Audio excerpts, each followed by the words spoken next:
ನಾನು ಇಲ್ಲಿ ಒಂದು ರಿಟರ್ನ್ ಸ್ಟೇಟ್ಮೆಂಟ್ ಇದೆ.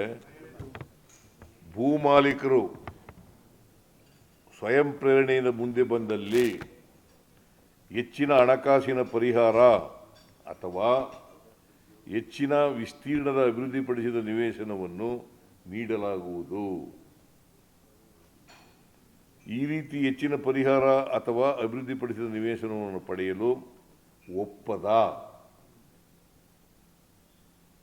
ಪ್ಲೀಸ್ ಅಂಡರ್ಲೈನ್, ಒಪ್ಪದ ರೈತರ ಜಮೀನುಗಳನ್ನು ಕೃಷಿ ಭೂಮಿಯಾಗಿಯೇ ಮುಂದುವರಿಸಲಾಗುವುದು. ಆಲ್ರೆಡಿ ಇದೆ ರೀ. ನೋಡಪ್ಪ, ಇದೇನೆಲ್ಲ ಕೇಳಕ್ ಸುಮ್ಮನೆ ಎಲ್ಲ ಕೇಳೋದು ಏನ್ ಮಾಡೋದು?